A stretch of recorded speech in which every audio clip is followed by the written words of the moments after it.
everybody, welcome. My name's Brittany, and today we are talking about choosing the right material for your audience. Material for theater and dancers. I was at the Miss America pageant last night, so I'm going to gear this a little bit more toward dancers and dance competitions, but it's relevant for everything. It's even relevant for this, right? Choosing material for your audience. When we're in dance, a lot of times we choose music that we just love. I love this song, so I want to use it. And it's very much like me, what I want to be working on. That's important. Of course, it's important. It's good to love what you're doing and to create material that you love. But it's also good to think about your audience, especially when we're talking about wanting to score higher or do better, or maybe you're trying to get first place. Okay, so if you are in a really competitive situation, and this is why I'm thinking about Miss America. I was at Miss America, and during the talent portion, I just have really, really strong opinions about the music choices and how it made me feel as an audience member. I gotta say, it was completely different sitting there in the house. I watch it every year. I'm a big Miss America fan. I did the program all growing up until I was 18, and so I'm a big fan. But some of the song choices for the talent, I just have really strong opinions about. And so that's why I was thinking about this topic for us today, because at dance competitions, it's the same thing, right? We can choose a song that we love, and it's like, oh, I'm just doing this song because I love it, which is a little bit of a selfish way to think about it. Yeah. Then it's for us. But when we're performing, it's supposed to be for our audience as well. Not only, yes, but when we perform, we are giving them our performance, our dance, our theatrical presentation. And it's about giving them the story and letting our audience feel something. Let whatever the story is relate to something going on in their lives. But I like to say there are places where you can get bonus points. That's where it's not on the sheet. We can't be like, oh, you get bonus points for wearing heels. You get bonus points for making me cry. That's not a thing, but you do get bonus points for being likable, for telling a story, for making the audience member feel something, not just sadness, not like, oh, this song is about, a family member passing. So no matter who's watching it, it's just sad.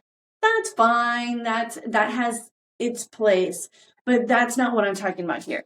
This is like genuine, real feeling.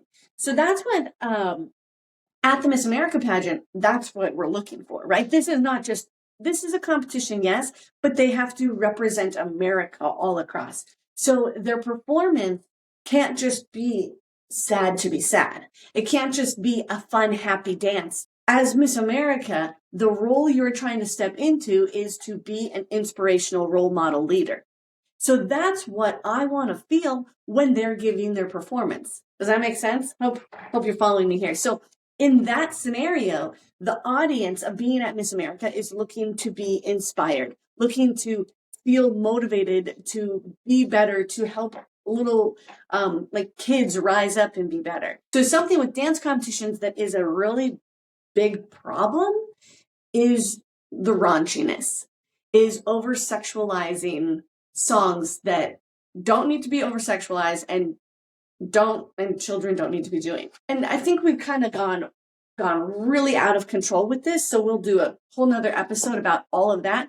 But the point is, because I'm not here to say like you can't do this song, you can't do this song. There are so many songs out there that have double entendres that still sound innocent and should be fine to dance to. It's not like we can only dance to 5 songs, only songs on the Disney Channel. Like that's not fair either, but it's how things are presented to our audience. Say that, well, for the 16 to 19-year-old category, they can do whatever they want. They can do, romantic pieces and take it a step further and be edgier because that's what they're going to be pushing towards after they graduate.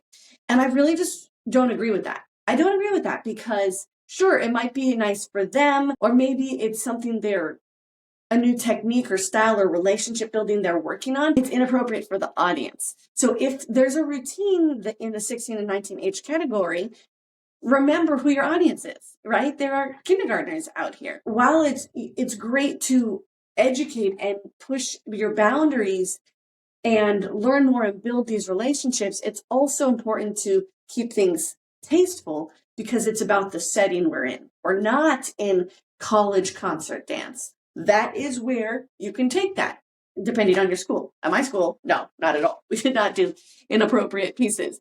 It just wasn't acceptable. And we wore a lot of turtlenecks. That's my TED Talk for the day. It's think about your audience. Don't just think about you when you're creating pieces, when you're performing. And then if you think about your audience, you are going to be able to make a bigger impact. You're going to be able to inspire, make these people out here feel something, which then will help you score higher or will help you be seen as a more genuine human performer. And that's when you're going to get your bonus points. Thanks for being here, and I'll catch you in the next one. Happy dancing.